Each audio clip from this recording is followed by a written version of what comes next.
Good afternoon and welcome to another Veterans Forum interview. This is kind of a follow-up, if you will. I'd like to show you this. I don't know that we can get it on camera, but this is the last time that we three were together out at Pittsfield International Airport, October 1 in 2008. The Collins Air Group had flown in as one of their stops, and we had several guys on camera giving a quick interview. I asked our guest, Waldo, if he would come back. In time, we were able to work it, and this is it. So, we're off and running.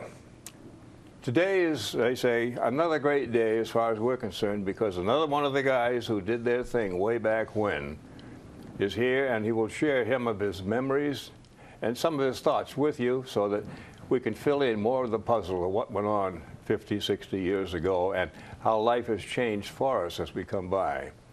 Waldo, I welcome you, and I'd like to have you introduce yourself, if you will. Pronounce your name, spell your last name, and tell us your armed services, dates, and so forth. Well, I'm Waldo Myers, and I spell my last name M-E-Y-E-R-S. And it's good to be here for this interview. And I just hope everything goes all right, because I'm not used to something like this. After what you've been through, this is duck soup, believe me, buddy. Well, I'm glad I got the chance, because I've talked about it some to my grandkids and that, but this is the only other way you can get it out, I guess. Yeah. People wonder what you did during the war, so I think I put in my part, but it was still not very much compared to what some of the others. When I look at all those crosses on that overseas graveyard, it reminds me I had it pretty easy. You know, everybody can have the same thing. The old saying, there but for the grace of God. And yeah. I guess he was grateful to both of us and many others. Well, if you will, you're in the Air Force, or no, you started in the Army Air Corps, I believe, and then transferred into the Air Force some long time. Back when it was the War Department instead of the Defense Department. Okay, yeah. All right. Back in Truman's time. Well, to set the stage a little bit, would you go back and tell us, where were you born and when, and how was it growing up back in, quote, the old days with respect to you and your family? Well, I was born in St. Charles County, Missouri, in 1917, November 20th, and so that makes me pretty old. I have to think about it every time I'm asked about my age. I might get it right. Sometimes I want to cut it short a year or so. But other than that, and I went to high school in St. Charles County, St. Charles City, rather. And growing up during Depression was pretty tough. Have a big family? Yes, there was family of 9, 7 children. There was 5 boys and 2 girls. And I was third, I guess. How far down? I had 2 older brothers and 2 older sisters, and 2 younger brothers and myself. Okay, you had in the middle of the pack. 7 children, yeah, about in the middle almost. Kind of rough back then. What kind of work was your dad doing? Did he have a job even during the Depression? Well, I was on a farm. I was raised on a farm for a while until I was about 10 years old, and then my dad was a farmer, and we moved to the city, St. Charles, in 1926, I guess it was, and he worked on the railroad, MKT, Missouri, Kansas, Texas Railroad, as a section hand, making $2.96 a day. Oh, overpaid, huh? I figured it out once, 37.5 cents an hour, and it was work. Yeah. But $2.96 a day was the pay. if you made $3 a day, you was doing pretty good, I think. Anyway, the Depression was pretty rough, and I lived through the whole thing. Learned what money was worth, and a lot of things we learned in the Depression. Now, did you go to school there in St. Charles, Yeah, high school? I went to St. Charles High School. Graduated in 1936. And other than that, I guess I had about just the average kid's life growing up. My sisters worked in the shoe factory, and the income there helped a lot. But we made it through the Depression without going on, without being a basket, or without being a welfare case. But it was tough. Yeah, I know. The saying used to be, and I think it applies to us too, we were poor, but we didn't know it because we didn't have anything to worry about. That was about the way you grew up. Now, were any of your brothers in the service, other than yourself? Yes, I had my sister's husband, my brother-in-law was in the Navy, and I had two younger brothers. One was an Air Force pilot, and the other was a Navy pilot. And I was wanting to be the third one, but didn't quite make it. Oh? What happened? Oh, I had 20/30 one eye. Oh. And you had to be perfect in your vision, and so I had to take something else. I went to navigation school as an aviation cadet for pretty way all the way through the, pretty much through the course for a navigator, and kept getting sick on the flights, and so I washed out a thing for navigator, and they reclassified me and put me in as an aircrew member, and that's how I got to be in radio school. You had an opportunity, but the cards were stacked against you. Now, where and when did you join or enlist, or you drafted? I think you said you were drafted. I was drafted, yes. And after I was, let's see, it was about 43, I believe, when I was drafted. And I was working for the Air Force at the time as a civil servant. And at Jefferson Barracks, and so when I was drafted, well, I was with the CCCs as a civil servant in the headquarters at JB, and then when the war broke out, they cut out the CCCs, and a lot of them went into service, and I transferred as a civil servant in a civilian job. I transferred out to the Army at Jefferson Barracks, and that's why I was working for the Air Force as a civilian.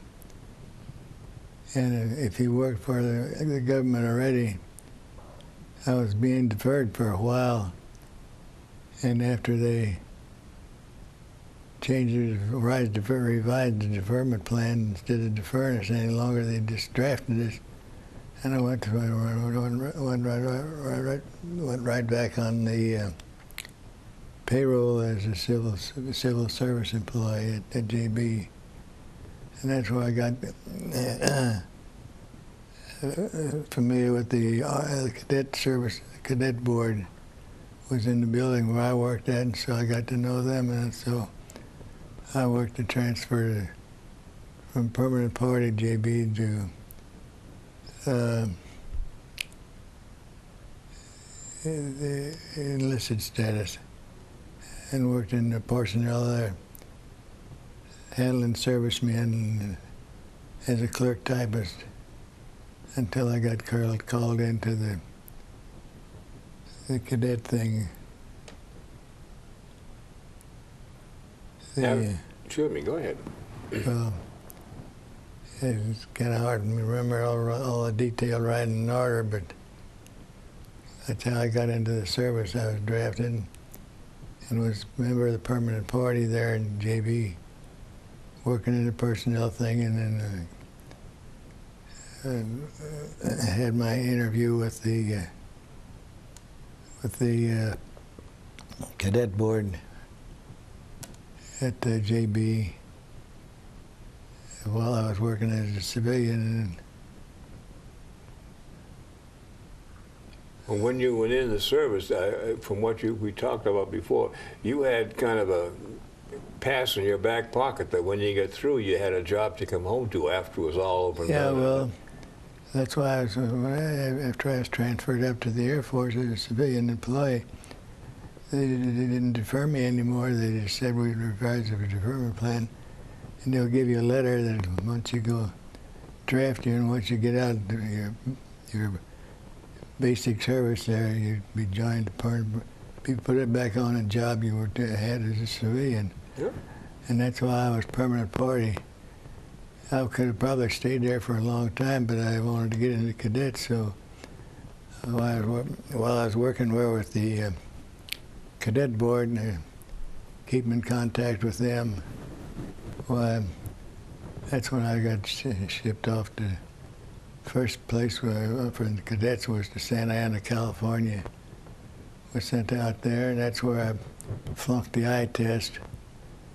And so that's why I had to take a choice of something else, and that's when I told them I would be like to. Well, they asked you what you wanted to be, and I said, well, the next thing, the best thing would be navigation. So I went to the navigation school, and I went through that for pretty much about 6 weeks or so from graduation. And I got sick every time I went up in the airplane.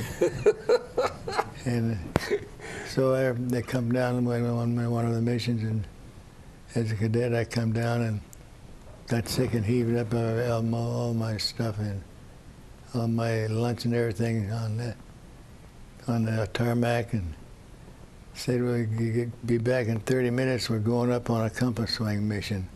That's where you check your compass against. Go around every 10 degrees, 36 times back and forth. And I said, I can't go, I'm too sick.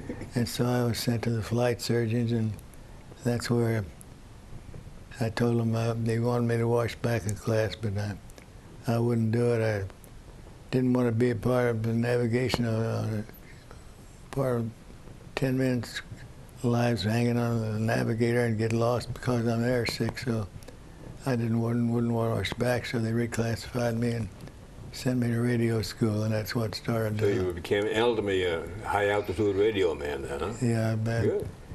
I had my choice there of being either a ground radio operator or a flying radio operator, and when they reclassified me, they said they'd give me a different physical, and all that physical was an interview. And Shook your hand and said you were in, huh? So then they reclassified me, and I said, well, how come I'm going to radio school? They said, well, if you go to ground radio school, you go to Madison, Wisconsin, and if you go to flight crew, you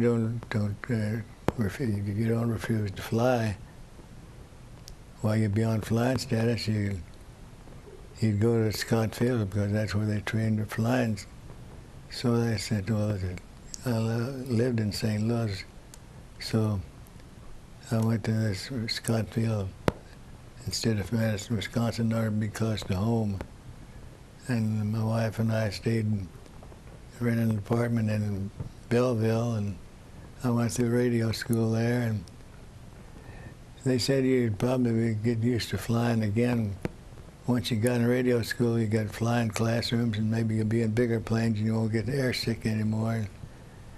So that didn't make too much difference to me because I was wanting to be home. But anyway, I went to Scottsfield, and then after graduation at Scott, or just before graduation at Scott, at radio school, the flying classrooms, the hangar burned down and burned all our flying classrooms, and I never got to fly in bigger airplanes. So that was the last, and I went up to gunnery school, and we did some flying in gunnery school, air to ground in B-17, old B-17s, and so I never got sick once more in my life, and good. the whole service. So you did overcome then. Yeah, did overcome. Flight surgeon wanted me to wash back a class in navigation, but I just couldn't see it, so I'm not so sure I would never get over it.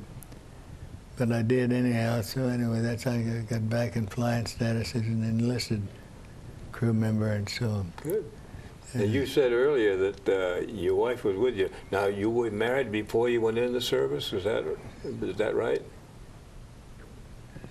Let me see, yeah, I was married in 19 years. Yeah, I was married before I went in the service. Okay. How did she, what's the word, acclimate to your military career? Did she go with you in different camps, or did she stay at home when you took off? No, she went with me pretty much from base to base until I got shipped out overseas from California. We left from California, and I had another buddy in the service, and my wife and his wife kind of got together, and they come together and followed me all the way to California. Yeah, we're lucky. Yeah. He was a radio operator too. He turned out to be that's how we met. I was going to radio school, and so they went all the way to California, and I stayed with some of their relatives out there until I went overseas. My wife and I both. Oh, good. Now, where did you pick up your crew, if you will, when you finally assigned as a crew member? That I can't remember. I thought it was at Tonopah, Nevada, but my pilot, he mentioned some other base, and Baba, you might remember Baba, who he said, but he said he first met me in another base, but I couldn't remember that part of it. Okay. Can you fill in the blank, Bob, do you think? His pilot, Rudy Corrado, thought it was in California, and I don't remember the name of the base, but it was on the West Coast, if I remember correctly. Well, there was several bases in California, but putting it all together kind of mixes me up because I try to think back from when I first went to Santa Ana.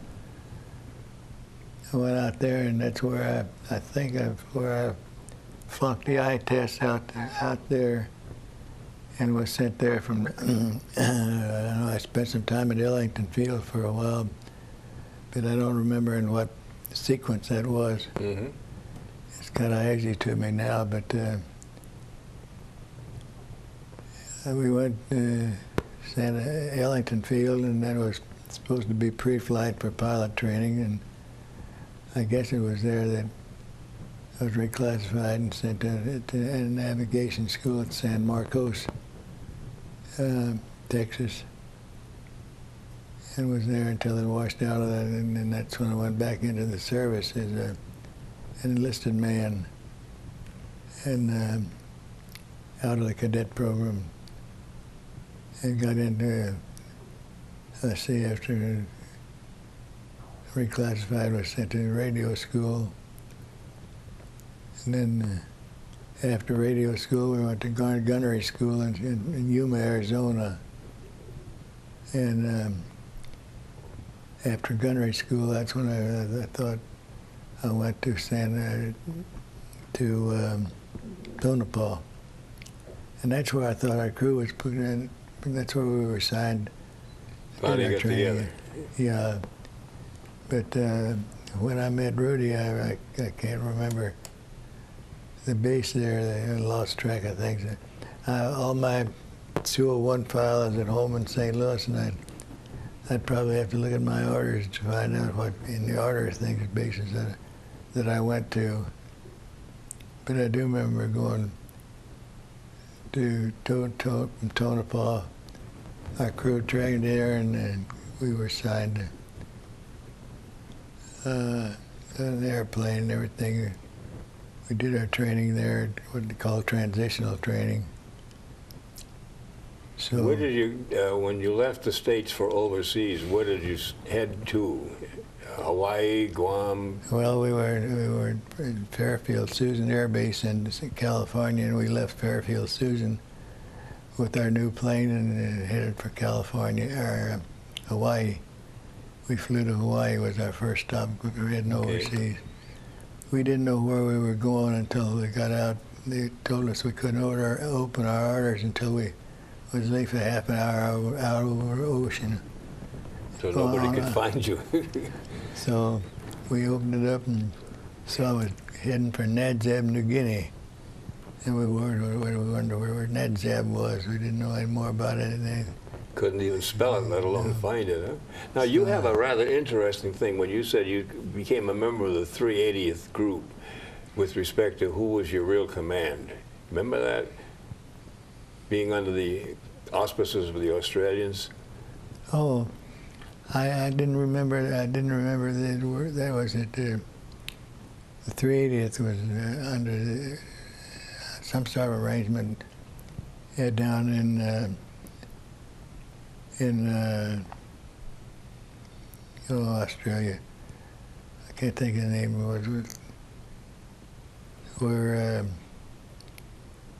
Was where we went from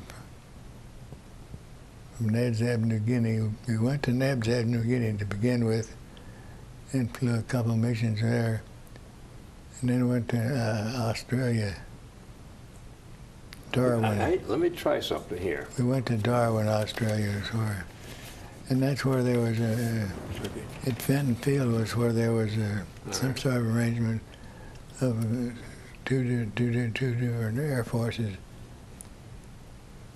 I'd like to read from what we talked about earlier. This, I think, is a real good slice of history.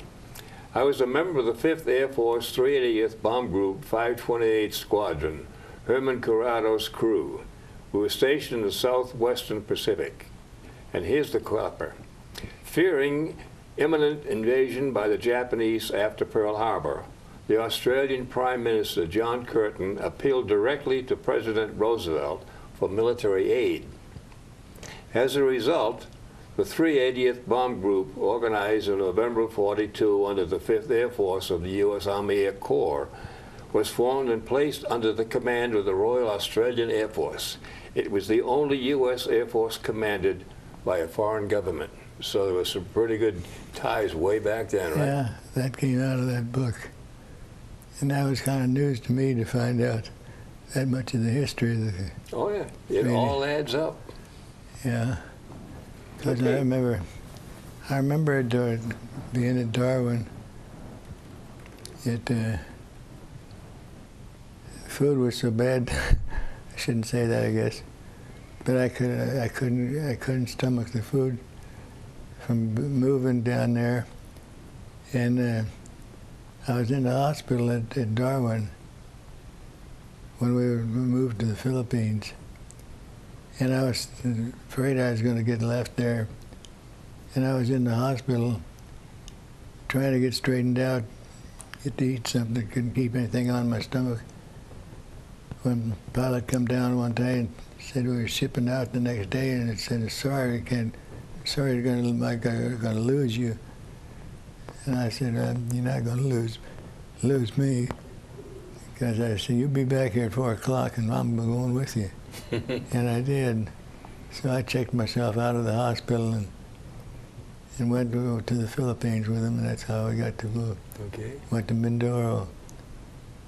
But before that, we had been on some of the islands down there. We'd gone to Biak, was our first place over. After leaving California, we wound up down at Biak. They took our plane away from us and all our special gear.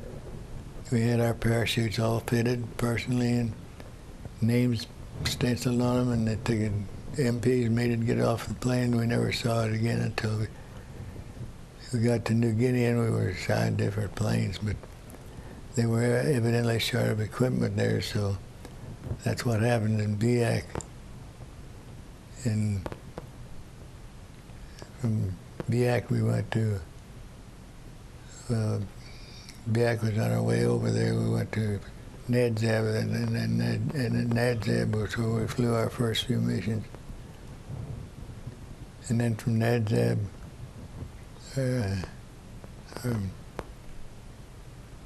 I'm getting ahead of myself here a little bit. From Nadzab, we went to Australia.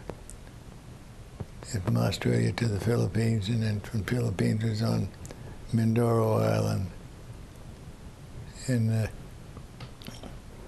that's across the channel from Luzon, the main island. So. Well, you had some stories with respect to some of the flights you'd taken. I'm going to show something real quick, if you will. Sandwich bag. This and these four, if you will, are probably some of the most dramatic history that we will have on this type of a program. Each one of these, as you can see here, is represented. It's the cotter pin that Waldo would take away from the bombs as they were pre-flighting to make sure everything was fine. Each one is identified by the flight, the duration of the flight. Oop, I'm losing one. I'm sorry. We'll get it there. And what they represented. He claims that he had 32 or 31 and a half flights. But, for example, I can't, Bob, would you read that for me and give him a little story? I can't read it upside down. These are 4 of the tags that came off of bombs. They're removed from the bomb to arm them before they're dropped. And Dad noted on each one the mission number, the time of the mission, and a little bit of information about it. The first one is on Rabaul, January 4th, 1945. His number 10 mission was against warehouses near an airstrip in northern Formosa. The plane was hit by flak. The 30th mission on July 1st, 1945, there's a little picture of a parachute here. They bombed Balikpapan on D-Day, ran out of gas on way back, and had to bail out in the water 1.5 hours, rescued by CAT, that's a Catalina PBY plane. And that's the half a mission because he was actually one landing short of complete number of landings and takeoffs. And then the last one down here, his last mission flown was August 25th, 1945, number 32. He flew armed patrol to Japan, no trouble, but saw where the atomic bombs were hit. And he can tell you more about that.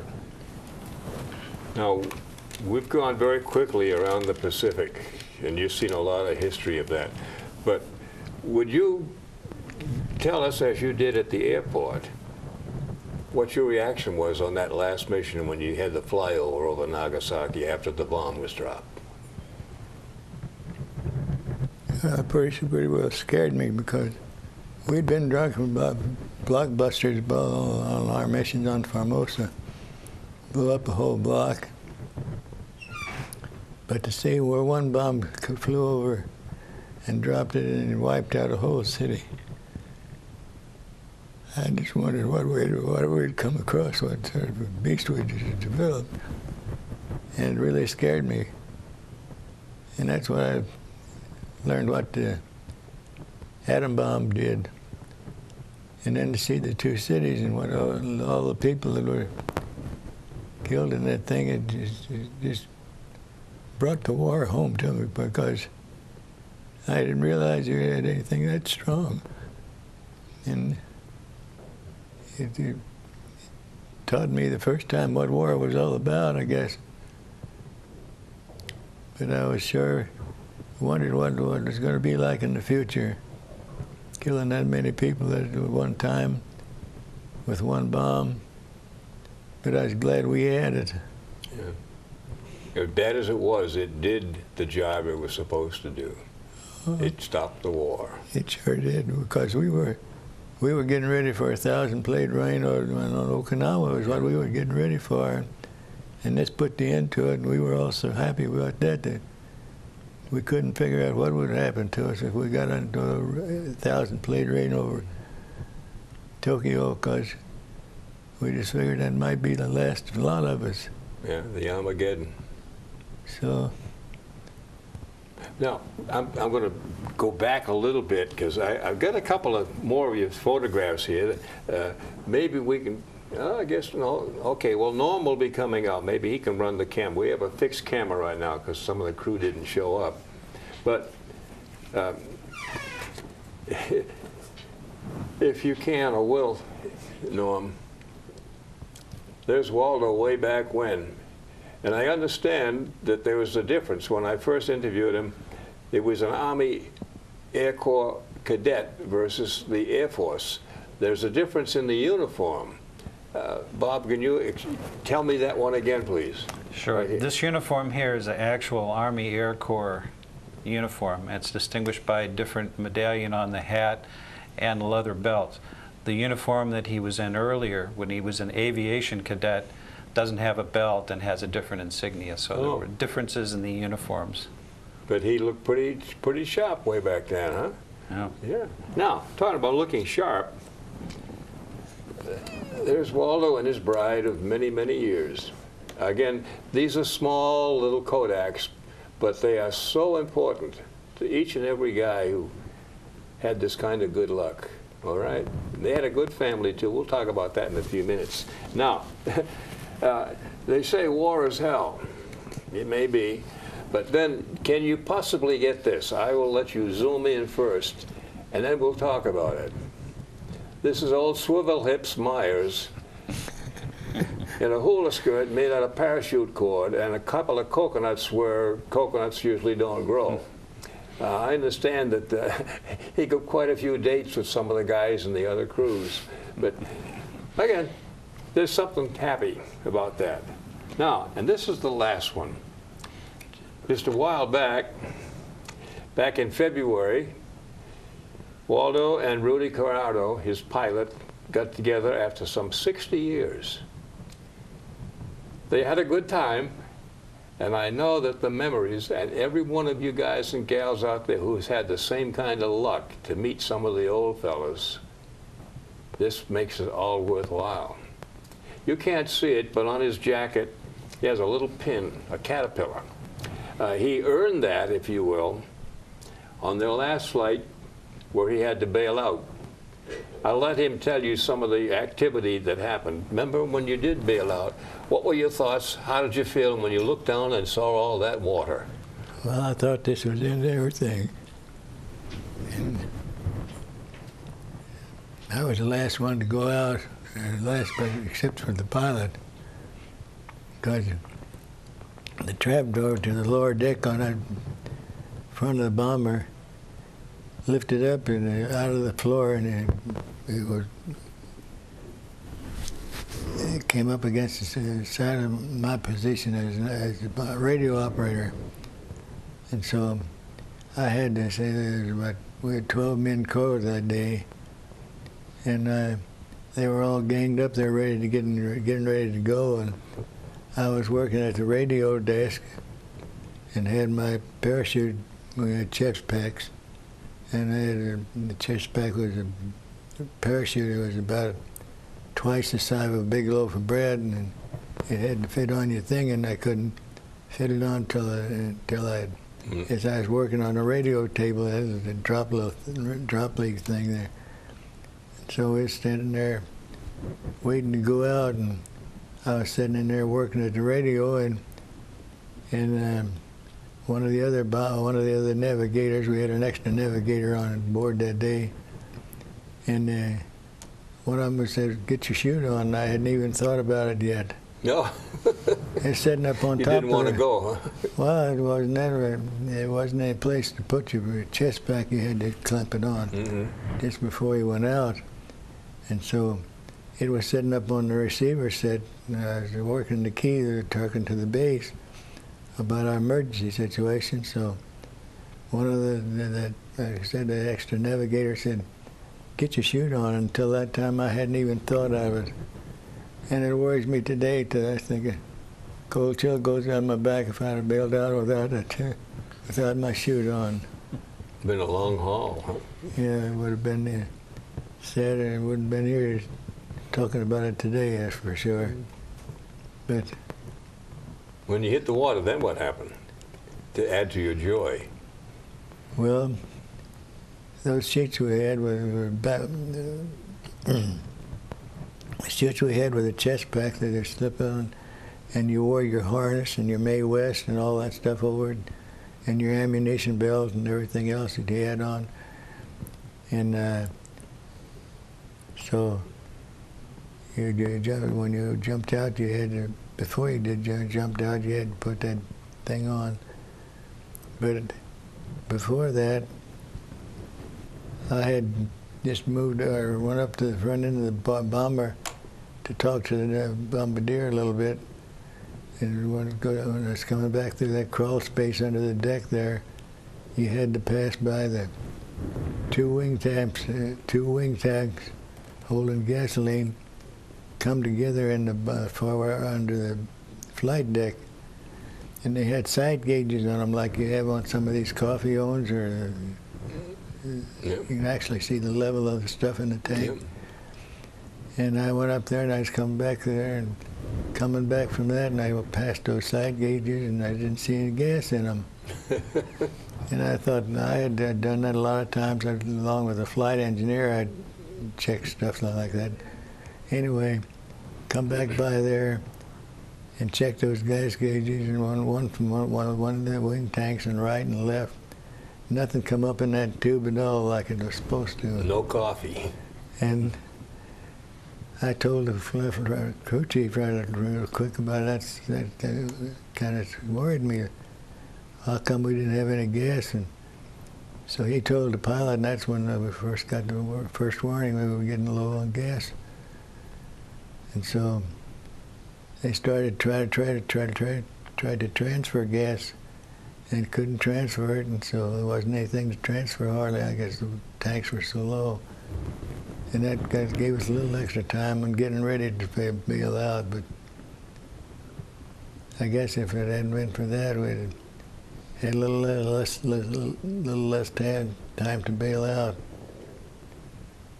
But the last I remember before I went out was I looked back and Rudy was trying to get out of the pilot's seat. He got caught on that arm on the right side of the chair and had to sit back down again. That's the last I saw of him until I saw him in the water. And he remembers that too. But everything turned out all right. Well, we were talking before the show about the problems you had with your Mae West. Give the folks a little bit of that, because it kind of adds to the story. Well, the type of chute we had was a Navy type. It had a backpack with all the jungle equipment you needed, a machete and first aid kit and all that stuff. And that was a hollowed out space in the back of a backpack. It was on your shoulder. And your chute fitted on the front on D-rings. And so when we hit the water, the parachute came together, the straps on the parachute all came together in the center of your stomach and had a little round knob there that you turned to lock them in. It was supposed to be the Navy type chute or something. Anyway, all you're supposed to have to do to hit that thing and drop out of your chute before you got 10 foot above the water. When I thought I was 10 foot above the water, I was a lot worse than that. That had been a lot of a high dive for me to make that. Anyway, I hit that thing and opened up and got out of my chute. Back, I guess, more like 10 foot underwater than it was above water. And then I pulled a string on a little card on each side of your Mae West, and one of them pumped up the back and one pumped up the front, or blew up the front, and they had the CO2 cylinders in them, and about the size of a shotgun shell. And I pulled the card on one of them, and it blew up the back of the chute, and the other one just rattled in there. It was an Australian cylinder, and it was shorter and it didn't puncture the CO2, so I had to blow it up a little tube on the side of the Mae West. You had to unscrew it to release the valve, and then blow it up, and then so out of breath trying to swim with one hand and blow that up. A doggone near drank half the others, I think, trying to get that thing loose and blow it up. But after that, I was able to get it blowed up enough to keep me afloat, and that's what saved my neck, I guess. Saved the whole body. Yeah. And how long are you in the water before you picked? I think Bob said about an hour and a half before the captain got you. I don't know. Best I can tell, my watch got salt water in it, and it stopped. I thought I was in about maybe 2 hours or so, and that's about, it's kind of too much excitement to be concerned about too many things, but I was in long enough. I was sweating out the sharks. We were carrying stuff in our packet. We carried this, you're probably familiar with them, there's little chlorine tubes full of water. There's chlorine. Dye markers. Well, they were chlorine thing was for making drinking water out of a blister bag. You remember those? About 55. Yeah, the chlorine things. So somebody decided they were good for shark repellent, so I carried a bunch of those. A little glass tube with chlorine, and you'd get them in a little cardboard holder. They'd slip in your shirt pocket. You could carry them. So I had about, I don't know, 6 or 8 of those things and a little card in my pocket to scare away the sharks, so to speak. And I hit the water. I started breaking those things, and all it did was really, it was sort of like took this color out of my khakis. Chlorine in it. And I smelled like a swimming pool with all that chlorine. You break them in your shirt pocket, and it's supposed to saturate your clothing, and sharks supposed to. Yeah, not supposed to bother you. Yeah, that's what. Some of them couldn't read, though. Yeah. Anyway, I didn't see any sharks, and I was glad for that. But that was my biggest fear, and being in the water was. We got together in one of the PBYs. There was 2 of them covering the missions, and one of them picked us up, and one got the rest of the crew. There was 12 men on board all that day. 10-man crew is normal on there, but we had 2 extra navigators, and they made up the 12 people, and they all made it out all right. Good.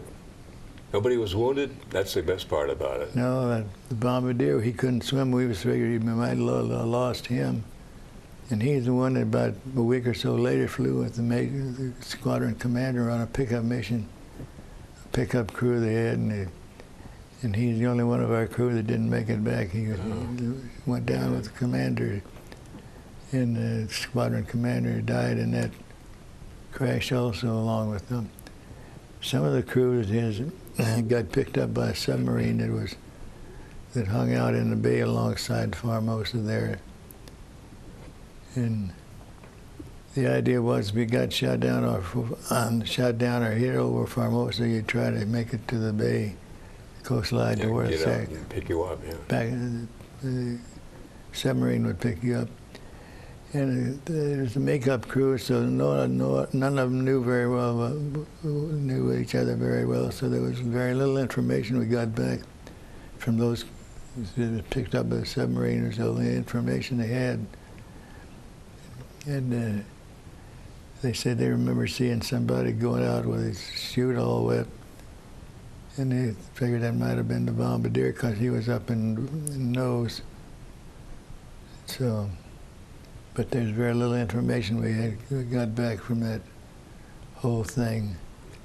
Well, after the war was over, and you came home, now how did you get back? Did you fly back home or come back by ship?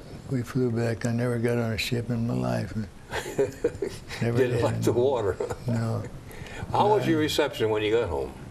Oh, it was fine. We was all glad to get there and glad to see California again. And we all we got it back in about 2 o'clock in the afternoon, I think, and everybody ordered bacon and eggs and milk and things like that. First thing, but other than that, we was well received. I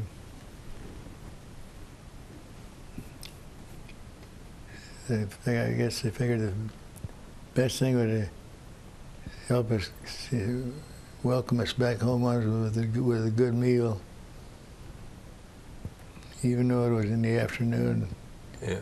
We hadn't had any milk, or all eggs were powdered eggs, and the potatoes we got were some shoestring canned potatoes, and so getting back to good GI food was quite a treat to us. Now, when you were discharged in California or back at Jefferson Barracks when it was all over and done with? We come back to California, or from California to JB on a train, and I was in charge of a bunch of others in the same area going back to Scottsville. So we were put on a train, I don't know, about 14 or 15 of us, and came back on a train to St. Louis, and my wife, my mother, and some others met us at Union Station, and that's the last I saw of the group that I was bringing back. Told them to be at Scottsville the next day, and I went home. I think we had a day or two to get back to Scottsville for separation, and so I went back there and was separated. And I think it was the last day of October, if I remember right, and that ended my service. And then you reported back to your initial job you had way back when? Yeah, well, it was, in the MAP group, I think you said it was. yeah, Jefferson Barracks. They wanted me to come in right away, but I think I took a week off, if I remember right. Oh, shame on you. Well, I figured I had enough time. I was you could pretty much call the shots when you were getting your discharge, you know. Anyway, I went back to JB, and that's when I went to work in, I think it was, I forget, it was medical department or something. Or no, it was, first job I think I had was a clerk handling the records of the PWs. They had a prisoner of war camp there at JB. They had a bunch of people in serving time, and I was put in charge of their records, keeping track of it when the time was up. Let them fill out their discharge papers and let them go. Give them $10 and a suit of clothes, and they. Not just like getting out of jail, Yeah. which they did. Well, half of them was a lot of them. They'd get out. I'd release them, and somebody at the front gate was waiting to give them on a civil charge. So it wasn't entirely free, all of it, but there was a lot of them that got out and was out for good. But they used to bring them in to get the final paperwork done. Used to bring them in handcuffs and sit down at my desk until I get their paperwork done, and then we'd get them that, and somebody take them over to the finance office, and they'd get $10 and a voucher for a suit of clothes or something. And Brooks Brothers clothing? I don't know. Anyway, that's the first job I had, and from that I transferred to, I think I transferred from there to an Army Ordnance place down in North St. Louis as a clerk in the automotive part there. They were processing a lot of Lend-Lease, those old ducks that you see Boston has now, those little Navy ducks or whatever they were processing them for Lend-Lease to Australia, or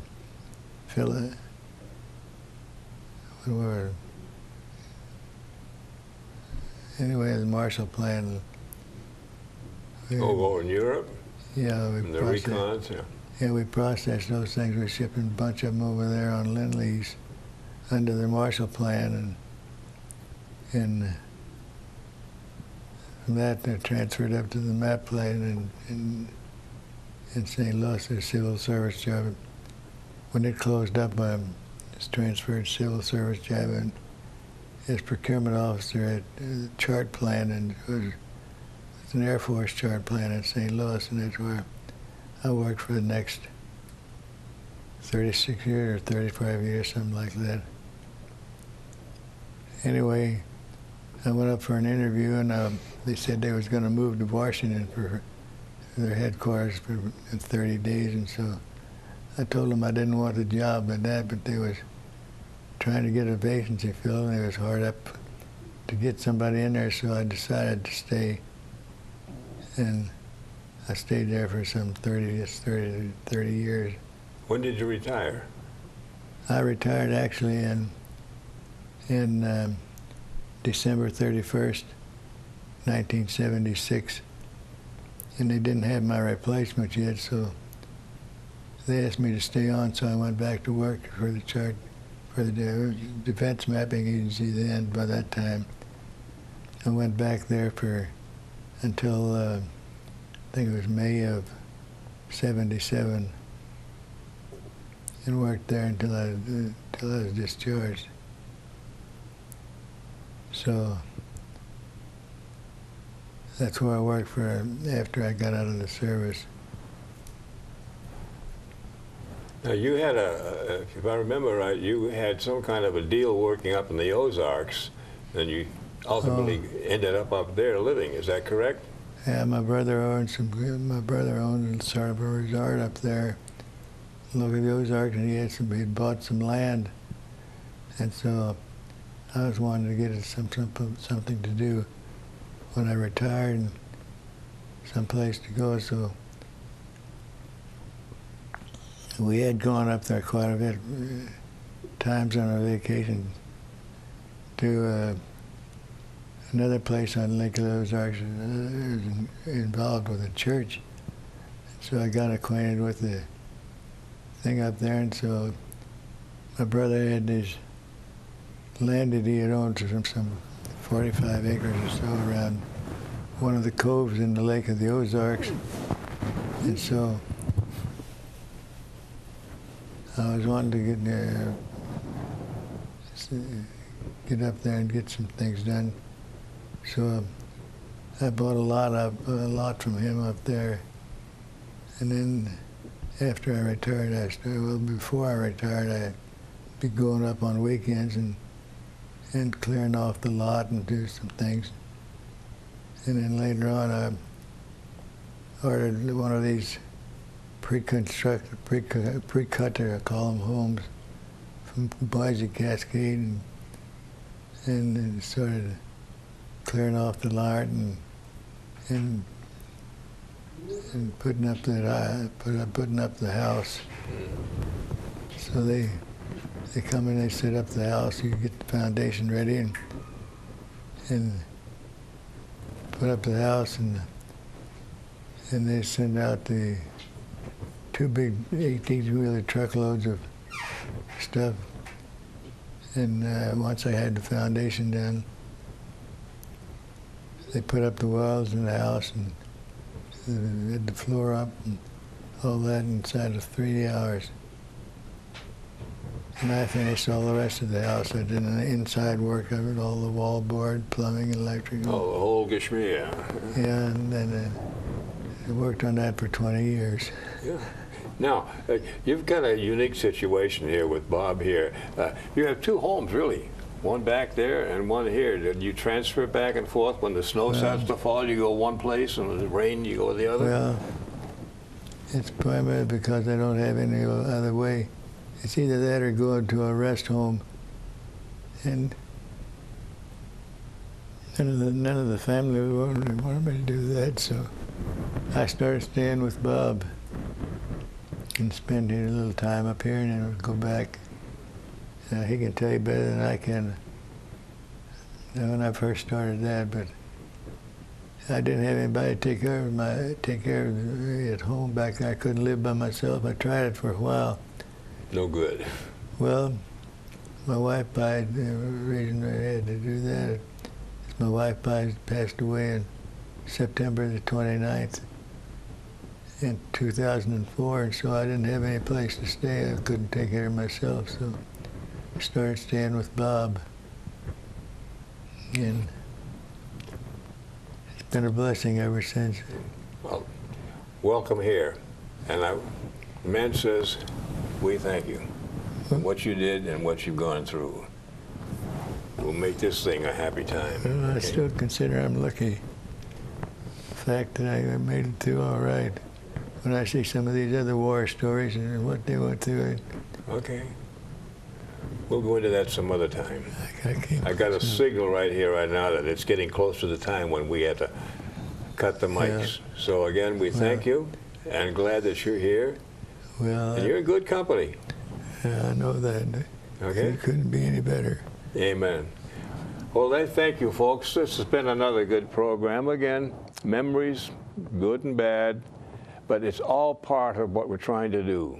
Everybody is welcomed, if you will, to come and share your histories with us, to make sure that what you did will never be forgotten or changed or omitted. Call us, if you will. Again, you know who I am, Bob Stevens. Phone right here at the studio, 445-234. Give us a call. Thank you, and we'll see you next time.